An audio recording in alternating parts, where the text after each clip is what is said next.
advisor in the Jewish Law Department at the Israeli Ministry of Justice. She specializes in Jewish law, family law, bioethics, and assisted reproductive technologies, and has been a senior lecturer for over 25 years. She holds an MA in public and international law from Tel Aviv and Northwestern universities, and is a Yoetzet Halacha and halachic advisor for family law and women's health. She's been assistant director at Matan, Jerusalem, where she led the Advanced Talmudic Institute in Daf Yomi, and holds a position as senior lecturer in Talmud and Jewish law.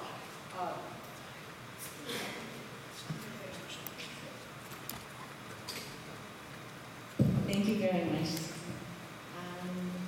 So, is the PowerPoint on? Oh, there it is. So this is probably the slide that's going to be on the most. I don't know if we're going to have any text, but I thought this would be a little bit more entertaining. Several times the organizers of this conference asked me if I was sure about the title of the talk. Is the proposed Jewish law article in the Jewish state bill a demon or a genie? They said, what is a genie? This is Genie. So, for those of you who do not have a cultural reference of television in the United States in the 1970s, a genie derives from the Arab folk tales of a special kind of an assistant or a fairy that popped out of a jar or a bottle when you rubbed it. And Genie was at the bidding of its master, and it had to do everything the master told it to do. It could also be, though, quite devilish in trying to trick the master. So it's something that can be controlled, but it's not a demon. So that's my proposition in general about Jewish law, that there's many things we can do with it, and it's going to be a little bit like Genie. In the next 7 minutes, I'd like to explain why and how the Jewish law article in the Jewish state bill was, as you know, torpedoed, and not only torpedoed, but as Shachar mentioned, demonized. Secondly, I'd like to bring a very short empiric study showing why the demonization was so far off the mark. As part of our role in the legal advisor's office, we went to the Knesset deliberations with a mini study of what actually happened in the implementation of Jewish law since 1980, since the Foundations of Law Act was passed. And we wanted to show that it really wasn't the demon it was claimed to be, and I'd like to give you some of the results of that study. And I'd like to also show you certain twists on that study.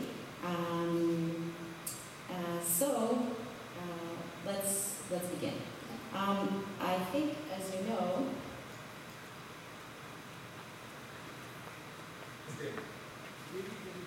does it have a delay? Does Genie stay there all day? You have to point to the PowerPoint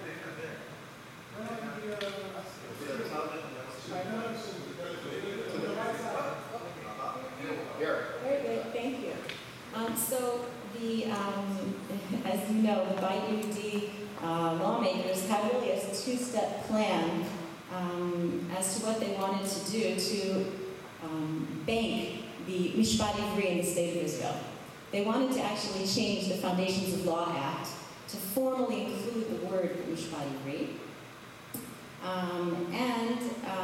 With Nisan Smolyansky at the helm of the Constitution, Law and Justice Committee, this actually passed. This first stage with a lot of opposition passed.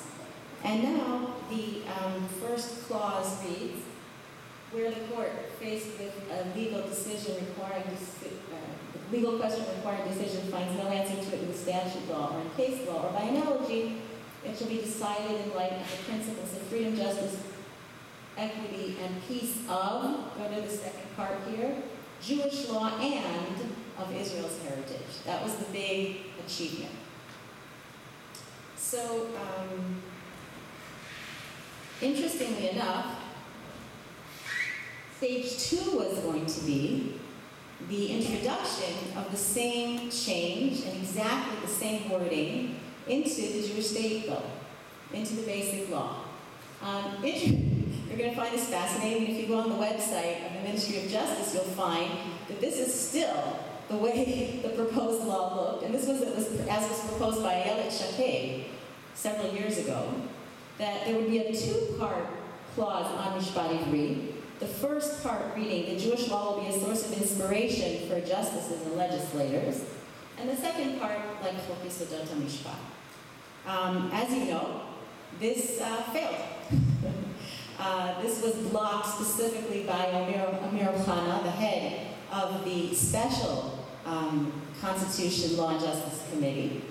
And he said that he, at one point, just stopped the entire discussion in the committee and said, Jewish law will not pass under my leadership, period. It infringes on gay rights, and that's it. And there was nothing else to talk about. It could be, and I think that it probably was likely, that it was a timing problem. It was confused because of the proposed surrogacy law. It was confused with a lot of other issues. But I think more basically, there was a deep confusion between Jewish law and state and religious coercion. To further prove that point, I'd like to note that the Beit compromise on what to do with the law after this clause was nixed was that in the first, it's not in the PowerPoint, so I'll just read it off to you. In the first clause, in the clause of the aims of the new foundations law and the Jewish state bill, that the raison d'etre of the bill is the state of Israel is the national home of the Jewish people, in which it fulfills its natural, cultural, and here's the big word, instead of Mishpat Ivri, religious and historic right. The word religious was introduced into the first clause of the Jewish state bill in place of the entire concept of Mishpat Ivri. As we know, that's really, I think it completely confuses the issues of state and religion law. As I said, it's not on the slide. This one, right? Oh, there it is. Okay, you see that word religious? That replaced the entire Jewish law bill. And ironically, if you look at Article 6C, the state shall act to preserve the cultural, historical, and religious heritage, right? Moreshet Mishpat, of the Jewish people where? Abroad, in the diaspora. We're going to take care of Jewish cultural rights in the diaspora, but not a word in Israel. And it's a fascinating, that was at the insistence of the ultra-Orthodox parties, that it only apply to the diaspora. So,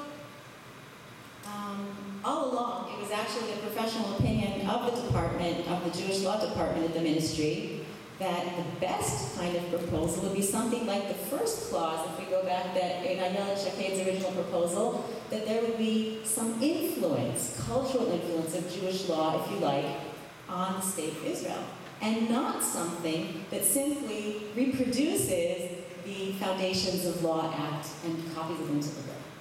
So in order to back our thesis that Jewish law is not the threat that it seems, we conducted a mini research project into the use of the Foundations of Law Act since its inception, which could be seen as somewhat disappointing if you hinge a great deal on the formal use of that law, since in the initial study that we did, it was found that there was recourse, actual recourse to Jewish law via the Foundations of Law Act, in which the judgment was based, only 20 times out of the total of 223 times that the Foundations of Law Act was cited. So you hear this, a total of 223 citations, and of them only 20 times in which the actual decision was based on Jewish law. So that sounds somewhat disappointing. So one possible conclusion, which I would like to also nix, is that Jewish law is harmless, but has no great impact, and therefore there's no need to worry about it, because it really doesn't do much. And of course, another of the various things we've heard today is that Jewish law has a different type of an impact. But I thought that there was need for a more subtle examination of the data, which I'm going to briefly describe to you, And that when I re-examined the data, I actually introduced three new types of parameters. One was a classification of what was the formal channel of incorporating Jewish law. Where really, which channel was it entering the Israeli legal system through? And was it really through the Foundations of Law Act? In those same cases that the Foundations of Law Act was introduced, was it through a combination of the Foundations of Law Act and the Basic Law on Human Dignity and Liberty? Or was Jewish law actually introduced into the system only through the Foundations of Law Act or with no formal channel whatsoever? I'll just give you a very short spoiler that if you search for Jewish law in any of the databases and exclude the Foundations of Law Act, you have thousands of results, as Nir said. That's what, exactly. So, we used to. Thank you. So, what I found out was, now I only did about a quarter of the data, and again, this is not going to be on the slide. Out of the 55 instances that I saw, there were 11 that were solely based, this is a quarter of the total results, so, multiplied by 4. There were only 11 based solely on the Foundations of Law. I'm not talking about the same 20 in which they were the basis for the case. I'm just talking about when Jewish law in a serious way was introduced into the case solely through the Foundations of Law. There were 18, so again, multiply that by 4, based on both the Foundations of Law Act and the Basic Law of Human Dignity and Liberty. And there were 11, the same amount that had no formal channel whatsoever. The same amount had no formal channel whatsoever. But I did another type of classification, and this might surprise you even more. Instead of looking at whether the Foundations of Law Act was formally used in its very formalistic way, look at the law, figure out if there's a lacuna in the law, see if there is a way by way of hikesh, right? And then use Jewish law only if you can't have recourse to any other comparison to any other case law. That formalistic use of the Foundations of Law Act was really minor. It was basically 15, right, a quarter of the times. But to twice that amount, Jewish law was used in a substantive way informally, not using that process whatsoever. So I developed a whole coding system, and I hope to complete the research. Now here, of course, a lot of these were my subjective calls on how to classify the court cases. So I'm sure that the rest of you will debate with me on that. But the last thing was a form of analysis that was based on the approaches of the various justices in Israel. I'm just going to mention 4, which were 4 of the stars in the research. And some of them are surprising. Not surprising, of course, was Rubinstein. I didn't look at the decisions of Eliyahu. But what surprisingly was, not surprisingly, was the approach of Rubinstein. And as all of you know, it's not a great secret, that Justice Rubinstein, in his approach, often does not at all mention the Foundations of Law Act and starts his opinion, his 20 pages or 10 pages or 5 pages on Mishpat Ivri with Mishpat Ivri.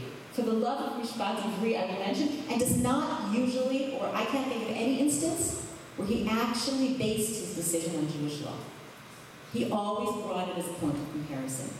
Secondly, I'd like to mention somebody who's sitting here in the room, and I will try to give a type of insight into his approach, but it's, as I said, it's like the Annie Hall movie where the creator of the film taps the guy on his shoulder and said, no, you didn't really interpret my film the right way.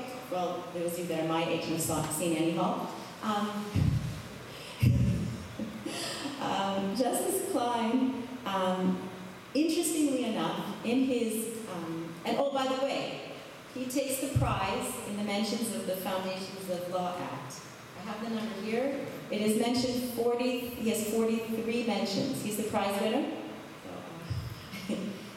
He always brings in the approach of Justice Barak, that we should adopt those principles of Jewish law that are applicable to Israeli law, that are part and parcel of Israeli law, and then he goes on to do one of two things. He often brings in a great deal of detail of Jewish law, sometimes basing his decision on the specifics of Jewish law as applicable to Israeli law, and sometimes on the broader principles. So I'm sure tomorrow he will discuss his methodology much more in depth, but I thought that it was important to mention this approach. Third, the very prolific, probably in second place, Justice Drury in the Mechozi. He brings us the level of detail that some Rosh Yeshivas would almost dream of. And sometimes after that, does not at all base his decisions on Jewish law, and sometimes completely adopts the bottom line in Jewish law. And sometimes also brings principles of Jewish law. He does all three. But the most surprising that I found was Justice Meltzer of the High Court. Possibly surprising to me because he doesn't wear a kippah. And as I said, there's been a great deal of confusion of state and religion with Jewish law. He actually cites principles behind Jewish law and recently has based his decisions on those principles, not just as a matter of comparative law, but as a matter of law. He did this in the case of posthumous use of sperm to father a child, where he used the construct of yibum and said, we should take this notion from Jewish law and base our decision and allow, he was in the minority, and allow the parents to use the sperm of their dead son posthumously to conceive a child. I think that's pretty fantastic. It's not just cultural. It's more than cultural.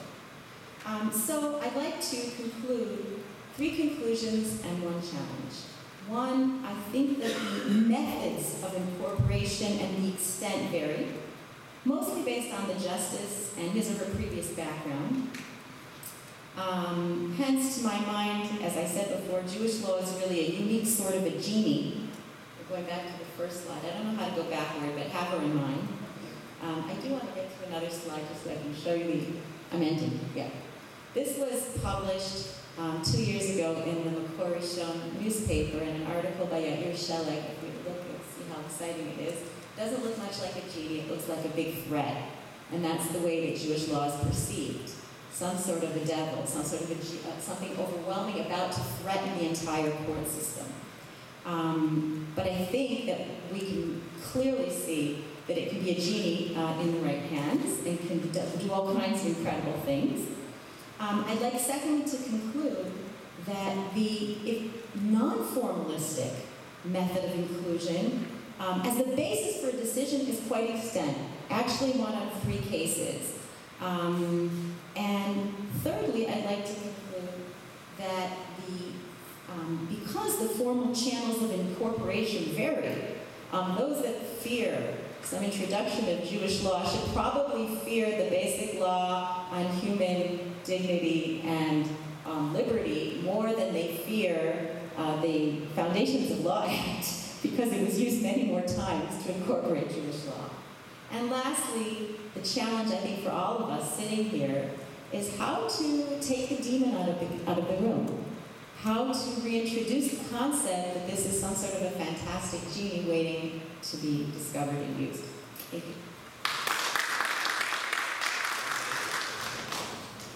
Our final speaker is Dr.